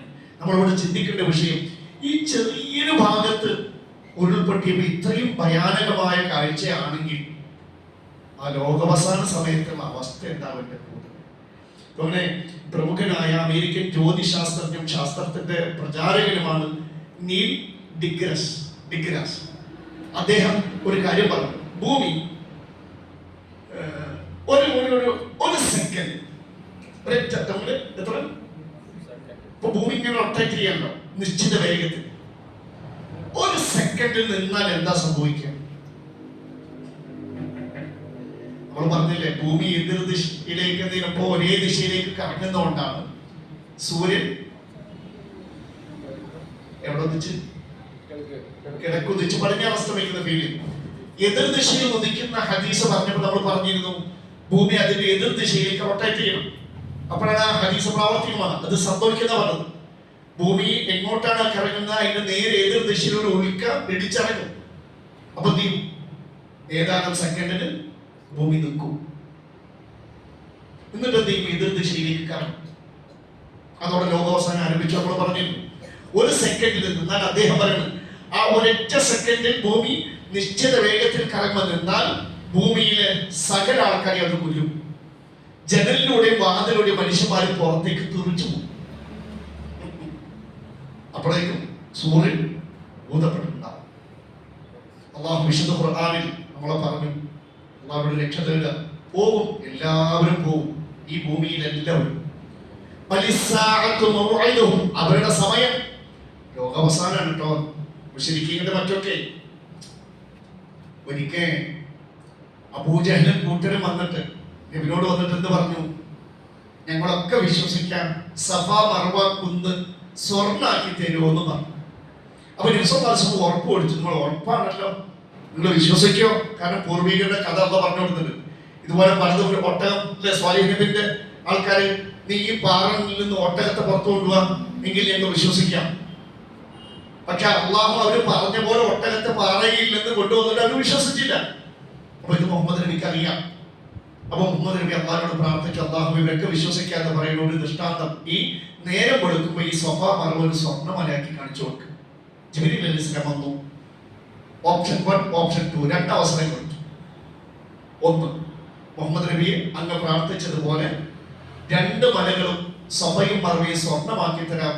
പക്ഷേ എന്നിട്ടും അവർ വിശ്വസിച്ചിട്ടില്ലെങ്കിൽ ലോകത്തൊരാളെയും ശിക്ഷിക്കാത്തതുപോലെ അതികഠിനമായി നിഷ്ഠൂരമായി ഞാൻ നിന്റെ ജനതയെ ശിക്ഷിക്കും. ഒന്ന്, അപ്പോ സ്വർണ്ണാക്കി തരാമെന്ന് ടിക്ക് ചെയ്താൽ സ്വർണ്ണ മറ്റേ വിശ്വസിച്ചില്ലെങ്കിൽ പ്രയാസം. 2, തൗബയുടെ വാതിൽ തുറന്നു തരാം. നബി നോക്കണേ, വാക്കേറ്റതാണ്. സ്വർണ്ണമല ആക്കി കൊടുത്തതിന് കളിയാക്കൂലേ? എന്താണ് ഇപ്പൊ സ്വർണ്ണമലാക്കി തരാന്ന നബി തന്നെ എടുക്കല്ല, കാരുണ്യത്തിന്റെ പ്രവാചകനാ. പ്രവാചകന്റെ വീട് ഇവർ വിശ്വസിച്ചില്ലെങ്കിലോ എന്റെ ജനത നശിപ്പിക്കപ്പെടും. വേണ്ട, തൗബയുടെ വാതിൽ മതി. എന്നെങ്കിലും അവര് തൗബ ചെയ്യണമെങ്കിൽ അബ്ദുല്ല എത്ര ആൾക്കാരാ, എത്ര അബൂ സുഫിയാൻ അടക്കം മക്കഫത്തഹിന്റെ അന്ന് തൗബ ചെയ്ത് മുസ്ലിമായി അല്ലേ? നമ്മൾ ആലോചിച്ച് നോക്കാം. അള്ളാഹു പറഞ്ഞു നബിന്റെ സമൂഹത്തെ ഒറ്റയടിക്ക് എല്ലാം മറ്റു സമൂഹം, ആദ്യ സമൂഹത്തെ, സമൂഹ ഗോത്രത്തെ ഇങ്ങനെ അവരെ ഒറ്റയടിക്ക് ശിക്ഷിച്ച പോലെ മുസ്ലിം ഉമ്മത്തിനെ ശിക്ഷിക്കില്ല. ഈ ലോകം ഈ നബിന്റെ സമുദായത്തെ ശിക്ഷിക്കില്ല. ഈ സമുദായത്തിന്റെ അള്ളാഹു ഏതൊരു ബന്ധിച്ചു കൊടുത്തു ലോകവസാനം എന്ന് പറയുന്നത് അത് കൈപ്പേറിയതാണ്, അപകടകരമാണ്, സഹിക്കാൻ പറ്റൂല. നോക്കണേ, നബിന്റെ കാലത്ത് നബി പോലും ബേജാറില ജീവിച്ചത്. ലോകാവസാനത്തിന്റെ ഒന്നാമത്തെ അടയാളം പറഞ്ഞപ്പോ എന്നെയും ലോകാവസാനത്തെയും ഒപ്പം അയച്ചു എന്ന്. ഇത് ആദ്യം നബിനെ അയച്ചു, തൊട്ട് പിറകെ എതിരെ അമ്മ അയച്ചിട്ടുണ്ട് ലോകാവസാനത്തിൽ. ഒന്നാമത്തെ അടയാളം നബിന്റെ നിയോഗം. നബിക്ക് മരിക്കണ വരെ പേടിയാണ്. എനിക്ക് മുന്നേ എന്നെയും ലോകാവസാനത്തെ ഒപ്പം അയച്ചു, എന്നേക്കാളും മുന്നേ ആ ലോകാവസാനം സംഭവിക്കുമെന്നുള്ള ബേജാറുണ്ടായിരുന്നു. അതുകൊണ്ടല്ലേ നബിക്ക് കറുത്ത കാർമേഘം വന്ന പേടിയാണ്. ഓർമ്മല്ലേ, കറുത്തിരുണ്ട് കാർമേഘം വന്ന പേടിച്ച് മുഖമാകെ വിളർത്ത് നബി കണ്ണു തുറച്ച് പുറത്തേക്ക് പോകും, മേഘത്തെ നോക്കും. اللهم إني أسألك خير هذا وخير ما فيها وخير ما أرسلت به اللهم إنا نعوذ بك من شر هذا وشر ما فيها وشر ما أرسلت به എന്ന് പ്രാർത്ഥിക്കും. വീട്ടിൽ വന്നിട്ട് ഇങ്ങനെ അങ്ങോട്ടും ഇങ്ങോട്ടും ബേജാറ് നടന്നിട്ട് അല്ലാഹുവേ ഇതിന്റെ ഖൈർ ചോദിക്കുകയാണ്, ഇത് അയച്ചതിന്റെ ഖൈർ ചോദിക്കുകയാണ്, ഇതിലുള്ള ഖൈർ ഞാൻ ചോദിക്കുകയാണ്. അല്ലാഹുവേ ഇതിന്റെ ഷർറിൽ നിന്ന് ഞാൻ രക്ഷ തേടുന്നു, ഇതിലുള്ള ഷർറിൽ ഞാൻ രക്ഷ തേടുന്നു, ഇത് അയച്ചതിന്റെ ഷർറിൽ നിന്ന് രക്ഷ തേടുന്നു. പ്രാർത്ഥിച്ച് പിന്നെ മേഘത്തെ പോയി നോക്കും, അവിടെ തന്നെ ഉണ്ടാവും. നബി ബേജാറ, ഐഷാമാനും കൊണ്ടുവരാൻ നബി മേടിച്ചാൽ എന്തോ ആപത്ത് വരുന്ന പോലെ. അങ്ങനെ മഴ പെയ്ത് തോർന്ന് മാനം കൊടുത്താൽ നബിന്റെ മനസ്സും മുഖം കൊടുക്കും. അപ്പൊ ചോദിച്ചു, എന്തിനാ നബി ഇങ്ങനെ പേടിക്കണത്? ഐഷ, നിനക്കറിയില്ല, ആദ്യ സമൂഹം ശിക്ഷയെ കൊണ്ടുപോകാറുണ്ട് വെല്ലുവിളിച്ച് ഹൂദ് അവരെ ശിക്ഷിക്കാനായിട്ട് അള്ളാഹു അവരുടെ നാട്ടിലേക്ക് ആദ്യം അയച്ചത് ഒരു വലിയ മേഘമാണ്. അത് കണ്ടപ്പോ അവരെ ഇത് മഴ തരുന്ന മേഘമാണ് തുള്ളിച്ചാടി, പക്ഷെ അവർക്കുള്ള ശിക്ഷ എന്നത് അവർക്കുള്ള ശിക്ഷ. അപ്പോ ചില മേഘം പ്രത്യക്ഷപ്പെട്ടാൽ ഒരു പ്രയാസം ഭൂമിയിലേക്ക് ഇറങ്ങുന്നുള്ള സൂചനയാണ്. മേഘങ്ങൾ പലതരം. ചെറിയ മേഘങ്ങളുണ്ട്, ഇടിയും മിന്നലും കൊടുങ്കാറ്റടിച്ച് വീശുന്ന മേഘങ്ങളുണ്ട്, ആ നിരക്കുള്ള മഴ പെയ്യുന്ന മേഘങ്ങളുണ്ട്. അതൊക്കെ ചില മേഘങ്ങൾ ശിക്ഷയുടെ ഒരു വാണിംഗാണ്. ചിലപ്പോ ആ നാട്ടിലൊക്കെ വയനാട് സംഭവിക്കുന്നതിന് മുമ്പൊക്കെ പ്രത്യക്ഷപ്പെട്ടിട്ടുണ്ടാവും. അതുകൊണ്ട് നിങ്ങൾ ജീവികൾക്ക് മുമ്പ് എന്ത് ചെയ്യും, ചില ജീവികൾക്ക് നമ്മളെക്കാളും താഴ്ന്ന ശബ്ദങ്ങൾ കേൾക്കും. അവിടെ നിന്ന് ആനകൾ ഓടിക്കൊണ്ടുണ്ടാവും. അല്ലേ? പോയി ആനയ്ക്ക് നമുക്ക് 20 ഹെർട്സ് മുതലാണ് കേൾവി തുടങ്ങുക. ആനക്ക് നമ്മളെക്കാൾ താഴ്ന്ന ശബ്ദം കേൾക്കാൻ കഴിയുന്നു. അപ്പൊ അത് ക്രാക്ക് വരിന്റെ ആദ്യത്തെ ചെറിയ മൈന്യൂട്ടായ ശബ്ദം കേട്ടിട്ടുണ്ടാവും. സ്ഥലം ഇവര് ഭീകര ശബ്ദം കേട്ടില്ല. അവിടെയൊക്കെ എന്താ പറഞ്ഞത്? ഭയാനകമായ ശബ്ദം കേട്ടു എന്നല്ലേ പറഞ്ഞത്.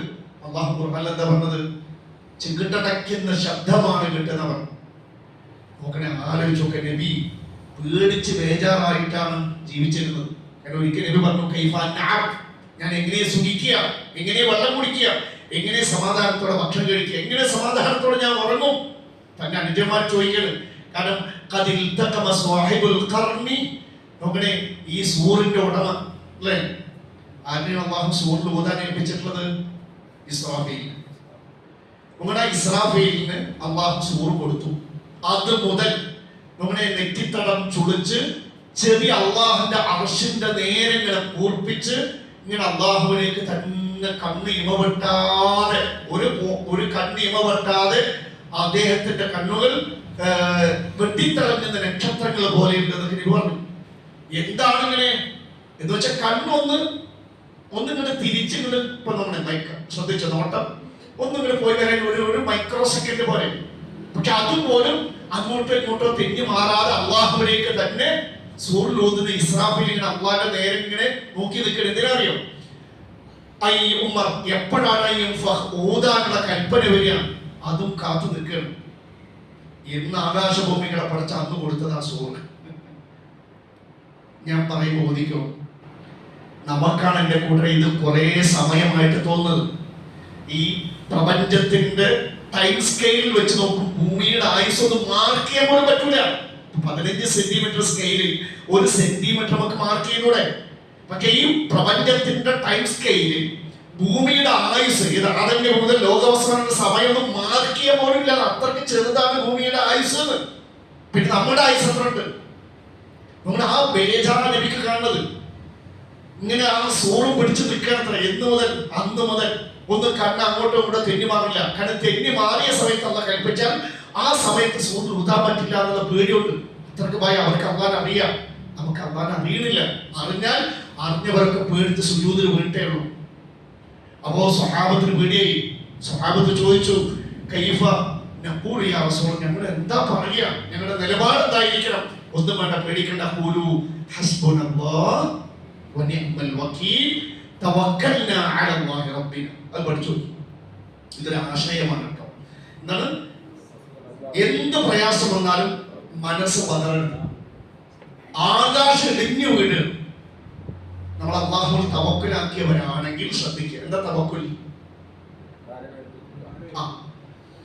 അല്ലാഹുവിനെ നമ്മുടെ കാര്യങ്ങളൊക്കെ നടത്താൻ വേണ്ടി ഏൽപ്പിച്ചു കൊടുക്കുക. ഏൽപ്പിച്ചു കൊടുത്തോ.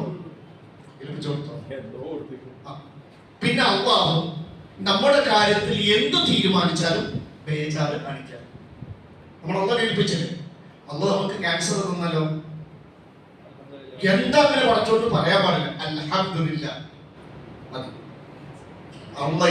നമ്മൾ അള്ളാഹിനോട് കാര്യം തവക്കൽ ചെയ്താൽ ഏൽപ്പിച്ചു, അള്ളാഹ് ചെയ്തോളും. നമ്മുടെ ഹൈറിനനുസരിച്ച് പടച്ചോൻ ചെയ്യും. ചിലപ്പോൾ ക്യാൻസർ ആണ്, ഭൂമി കൊടുക്കാണ്, വെള്ളത്തിന്റെ അടിയിൽ പെട്ടിട്ടാണ്, സുനാമിയിൽ പെട്ടിട്ടാ, ഭൂമി കൊടുക്കുക. അള്ളാഹ് തീരുമാനിച്ചാൽ അത് തൃപ്തിപ്പെടുക. അള്ളാഹു ചെയ്യും. ചിലപ്പോ രക്തസാക്ഷികളുടെ സ്വർഗം നമ്മളിതാ ഹസ്ബുനല്ലാഹ്. അള്ളാഹ് മതി നിങ്ങൾക്ക്. സ്വഹാബത്തിനെ പഠിപ്പിക്കുന്നു. മതി, വേറെ ആരും വേണ്ട.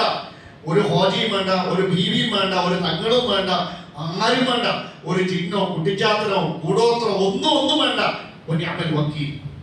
എല്ലാം ഏൽപ്പിക്കാൻ ഏറ്റവും നല്ലവൻ അല്ലാഹുവാണ്. തവക്കൽനാ അലല്ലാഹി റബ്ബിന. ഞങ്ങളുടെ റബ്ബായ രക്ഷകനായ അല്ലാഹുവിന്റെ മേൽ ഞങ്ങളുടെ എല്ലാ ദുനിയാവിന്റെ ആഖിറത്തിന്റെ എല്ലാം ഹൈറാക്കാൻ വേണ്ടി അല്ലാഹ് നിന്നെ ഏൽപ്പിച്ചു. സുഖമായിട്ട് സ്വസ്ഥമായി സമാധാനത്തോടെ ജീവിച്ചു. അല്ലാഹു കാത്ത് രക്ഷിക്കട്ടെ.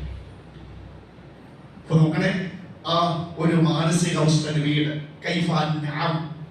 എന്താണ് എന്റെ അർത്ഥം? ഞാൻ എങ്ങനെയാണ് സമാധാനത്തോടെ തിന്ന് കുടിച്ച് സുഖിക്കുക? കാരണം സൂറിലൂതേന്റെ ഇസ്രാഫീൽ ഇങ്ങനെ വായോട് ചേർത്ത് സൂറും വെച്ച് അള്ളാഹുവിലേക്ക് കണ്ണും നട്ടി എപ്പോഴാ പറയണം അപ്പ ഊതാൻ റെഡിയായിരിക്കുമ്പോ ഞാൻ എങ്ങനെ സമാധാനത്തിൽ കുടിക്കും? പറ്റുമോ? പറ്റുമോ?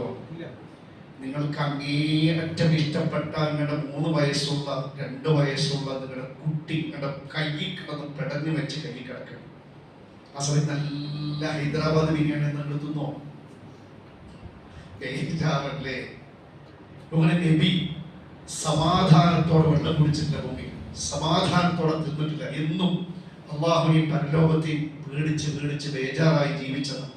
നമ്മളിവിടെ അള്ളാഹു നമ്മുടെ മുമ്പിൽ കാണിച്ചു ഉരുൾപൊട്ടൽ, അവിടെ ഭൂമി ഉരുക്ക്. നമ്മുടെ തൊട്ടടുത്ത് ഇവിടെ കഴിഞ്ഞ ഒരു 3-4 ദിവസം മുമ്പ് നമ്മുടെ ഒറ്റപ്പാലപ്പുറം എവിടെ ഒരു ഭീകര ശബ്ദം കേട്ടു. ഒരു ജിയോളജിസ്റ്റൊക്കെ ഒന്ന് ചെക്ക് ചെയ്ത് നോക്കില്ലേ? നമ്മുടെ ഒറ്റപ്പാലം കുറച്ചപ്പുറം നമ്മുടെ പാലക്കാട് അള്ളാഹ് കാണിച്ചിരുന്നു. വയനാട് അതുപോലെ ഭൂമി കുലുക്കം അതിന്റെ ഒരു ശബ്ദം കേട്ടു എന്നൊക്കെ പറയുന്നുണ്ട്. അപ്പൊ കാത്ത് രക്ഷിക്കണം. നമ്മുടെ നാട് സുരക്ഷിതമൊന്നും അല്ല കേട്ടോ. മറ്റൊരു ബോംബ് നമ്മുടെ തലക്ക് മുകളിൽ പുലമ്പടിയിലുണ്ട്. കൂടെ ഈ പാറ പൊട്ടിക്കല്, അധികമായ ഡാം നിർമ്മാണമൊക്കെ ഭൂമി കുലുക്കത്തിന് കാരണമാണ്. ഇത് സ്വാഭാവികമായ ജലത്തിന്റെ ഒഴുക്കിനെ തടഞ്ഞു നിർത്തൽ. ഒരു ഭാഗത്ത് തടഞ്ഞു നിർത്തുമ്പോൾ ഹെവി വെയിറ്റ് ആണ് അല്ലെ? ഈ വെയിറ്റ് അവിടെ നിൽക്കുമ്പോൾ എന്ത് ചെയ്യും? അത് തള്ളും അതിനകത്തെ പാറയൊക്കെ പല ഭാഗത്തേക്ക് സ്കിഡാവും. പിന്നെ അവിടെ നൃത്തം വരും. അങ്ങനെ പലതുമുണ്ട്. നമുക്ക് ഗുണമുണ്ട്, അതോടൊപ്പം ഗുണത്തേക്കാളേറെ ചിലപ്പോൾ ദോഷമുണ്ട്. അത് കാത്തിരക്ഷിക്കും. നോക്കണേ, പോകും, എല്ലാവരും പോകും. അള്ളാഹു എല്ലാവർക്കും മരിക്കാനൊരു സമയം, മരിക്കാനൊരു സ്ഥലം, ഒരു കാരണവും നിശ്ചയിച്ചത്.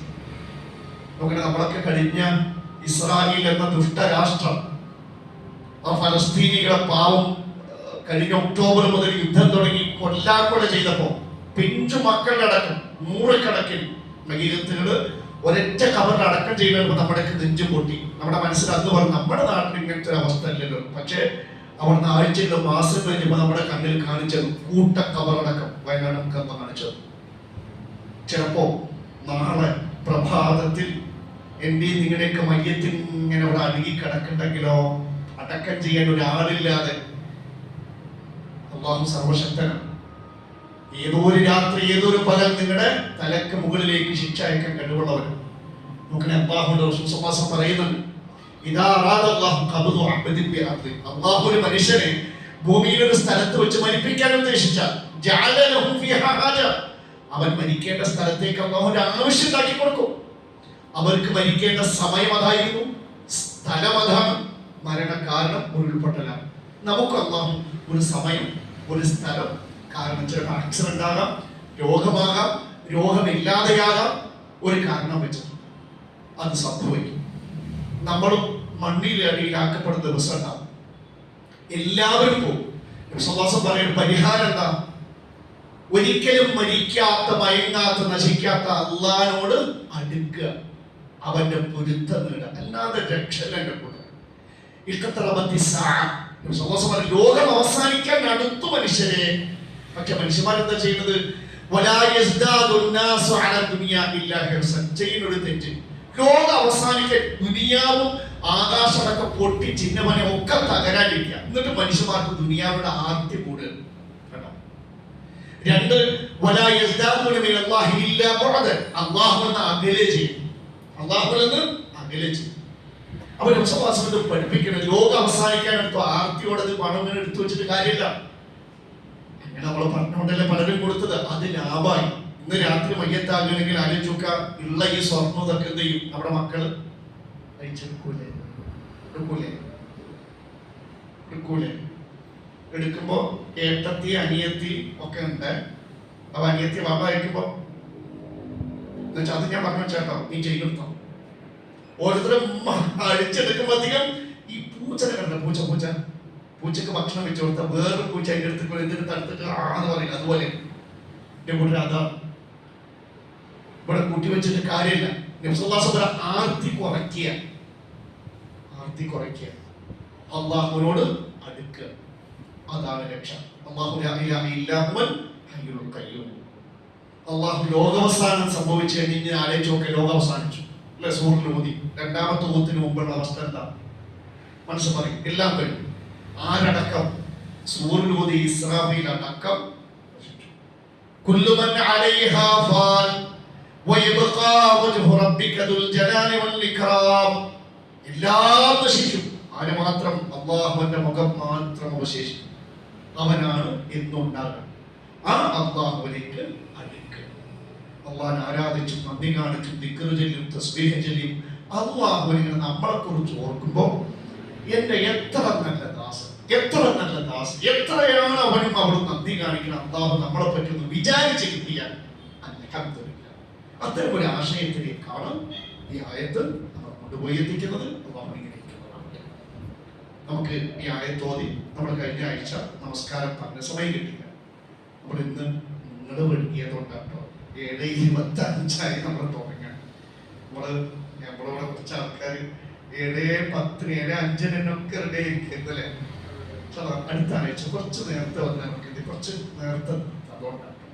നമുക്ക് ഈ ആയത്തൊന്ന് ഓതിയിട്ട് നമസ്കാരം ജപിച്ചെടുത്ത് ഒരു 5-5 മിനിറ്റ് പറഞ്ഞു ഒപ്പം.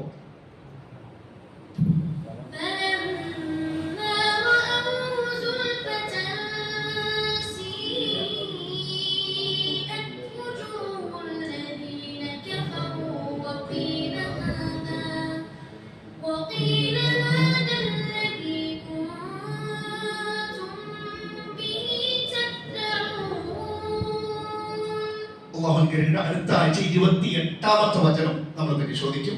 നമ്മൾ നമസ്കാരത്തിൽ നിന്ന് അവസാനം മനസ്സിലാക്കിയത് തക്ബീറത്തുൽ ഇഹ്റാമിനെ പറ്റി നമ്മൾ പറഞ്ഞു അല്ലേ? തക്ബീറത്തുൽ ഇഹ്റാം അതിന്റെ തുടക്കമാണ്, അതില്ലാതെ നമസ്കാരം ശരിയാവില്ല. അത് നമ്മൾ പറഞ്ഞതാണ്.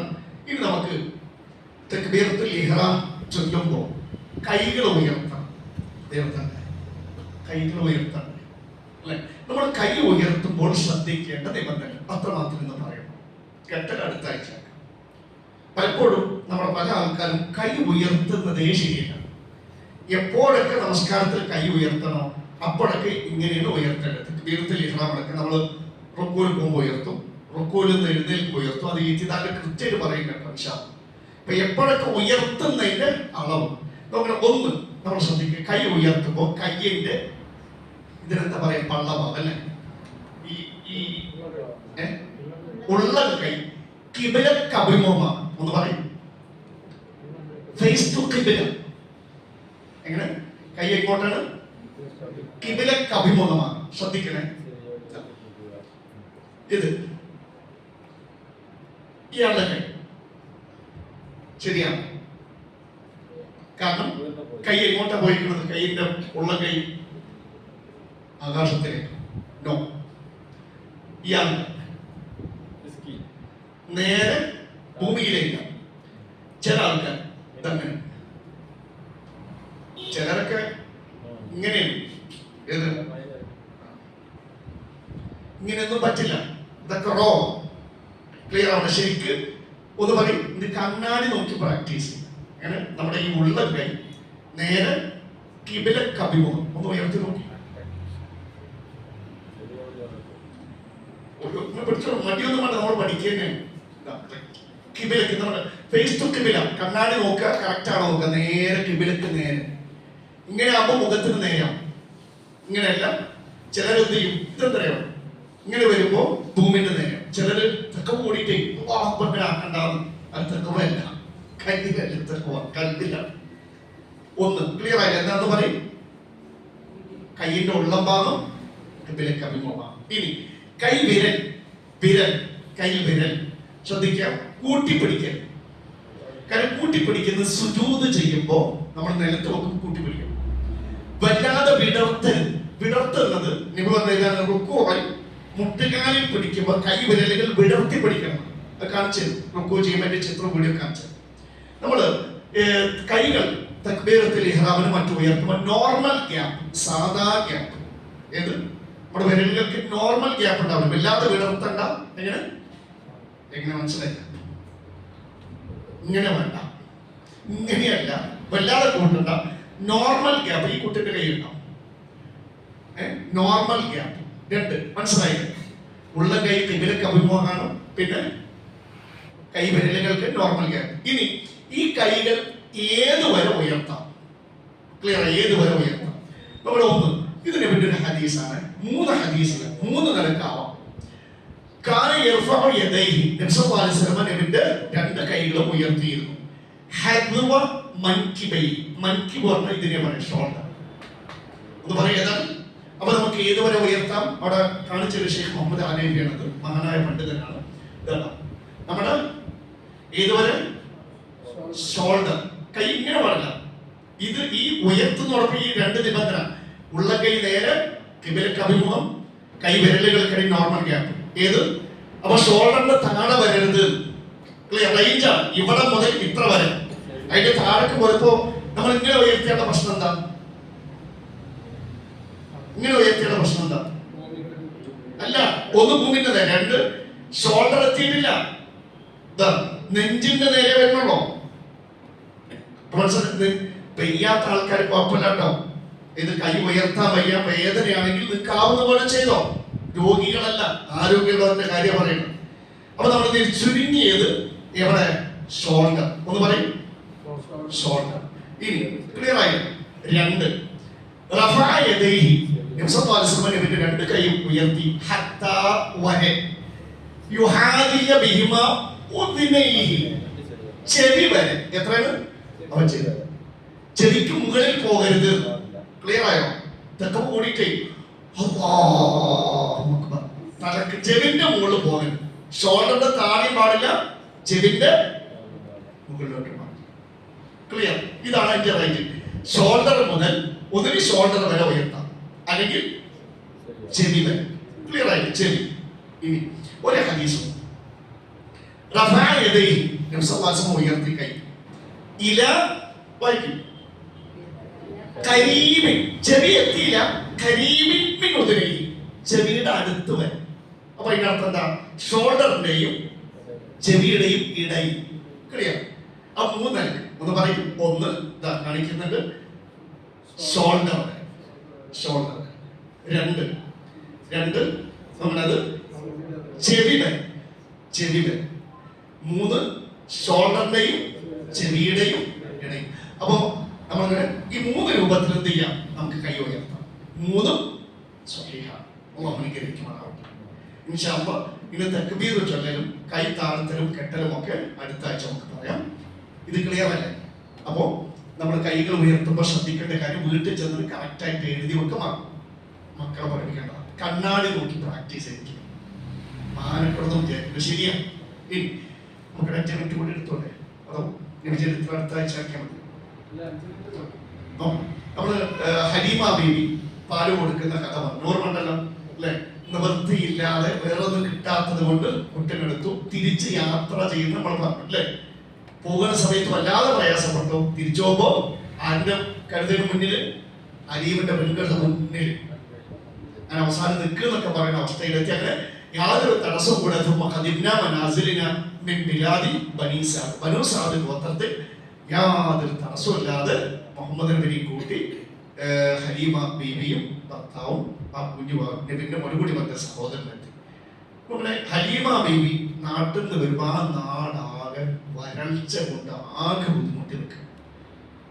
പക്ഷെ നബി ആ നാട്ടിലെത്തിയതും അത് പച്ചപ്പുള്ളതായി മാറി. മാത്രമല്ല ഇവരുടെ ആടുകൾ മേയ പോയ ഹലീമ ബീബിന്റെ ആട് മാത്രം നല്ല വയറൊക്കെ നിറച്ച് പാല് മുട്ടകളൊക്കെ അവിടൊക്കെ നിന്നിട്ട് മറ്റവർക്ക് അത്രല്ല.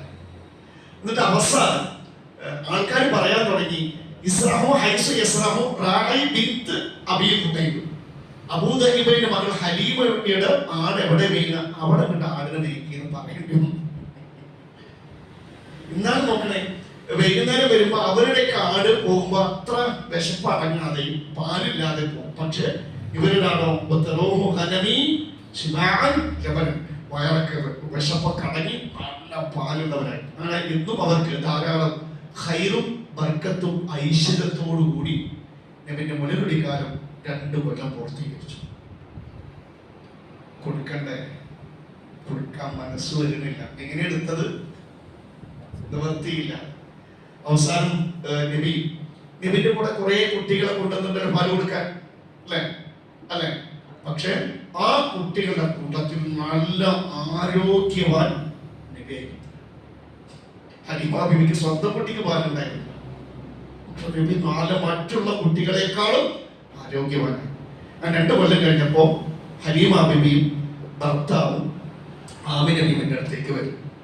റിക്വസ്റ്റ് ചെയ്യാൻ അവര് പറഞ്ഞു,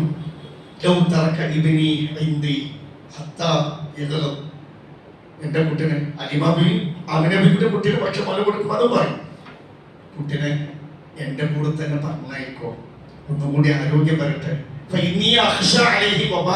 മക്കയിൽ പകർച്ചവ്യാധി പടരൂലേ? അപ്പോ ഈ കുട്ടിക്ക് ബാധിക്കാതിരിക്കാനാണ്. പാല് കുടിക്കാനല്ല പറ്റൂല, തരണം പറഞ്ഞത് ചെയ്യും, കൊടുക്കേണ്ടി വരും. പക്ഷേ ആമിന ബീവി കുറച്ച് വിശാല മനസ്സുള്ളവരായിരുന്നു. ഫലം ആരുടെ കൂടെ വിട്ടു, കുഴപ്പമില്ല, കൊണ്ടേക്കോ.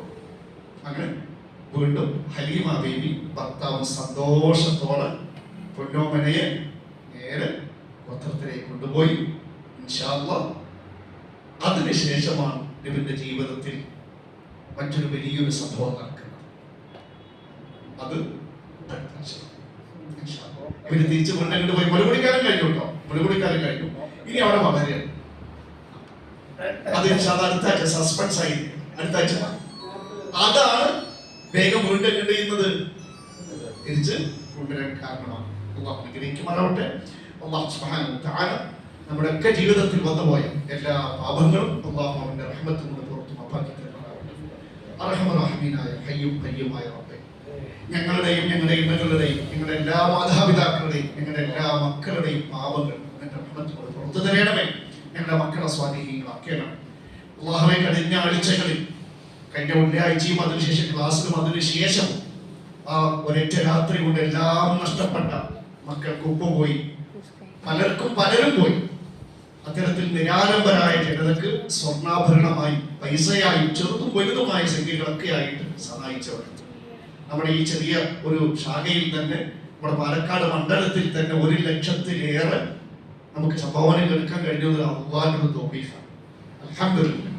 അല്ലാഹുവിനെ ആദ്യം സ്തുതിക്കും. ഈ കൊടുത്ത ഓരോരുത്തരും അല്ലാഹുവേ ധാരാളം പ്രതിഫലം നൽകണം. അല്ലാഹു ഈ കൊടുത്ത ഓരോരുത്തരും സ്വർണ്ണമായും അതുപോലെ തന്നെ പൈസയായി കൊടുത്ത ഓരോരുത്തർക്കും അവരുടെ സമ്പത്ത് നീ ഖൈർ ബർക്കത്ത് നൽകണമേ. അവരുടെ സമ്പത്തിന് നീ വർദ്ധനവ് നൽകണമേ. ശുദ്ധമെന്ന ഓരോ സമ്പത്തിനും നീ ബർക്കത്ത് കൊടുക്കണമേ. അള്ളാഹു ഇത് സ്വർഗത്തിലേക്കുള്ള വലിയൊരു പുണ്യമാക്കണമേ. ഒരു സ്വതത്വത്തിൽ ജാരിയായി നിങ്ങൾ ഇന്ന് സ്വീകരിക്കണമേ. ഇനിയും ഇതുപോലത്തെ നല്ല നല്ല കാര്യങ്ങൾക്ക് ധാരാളം യഥേഷ്ടം വിശാല മനസ്സോടെ സ്വതത്വം കൊടുക്കാനുള്ള വിശാല മനസ്സ് നിങ്ങൾക്ക് നീ പ്രദാനം ചെയ്യണമേ. റബ്ബന ആതിനാ ഫിദ്ദുനിയ ഹസന വഫിൽ ആഖിറതി ഹസനതൻ വഖിനാ അദാബന്നാർ. വസല്ലല്ലാഹു അലാ നബിയിന മുഹമ്മദ്. സുബ്ഹാനക അല്ലാഹുമ്മ വബിഹംദിക അശ്ഹദു അൻ ലാ ഇലാഹ ഇല്ലാ അൻത അസ്തഗ്ഫിറുക വ അത്തൂബു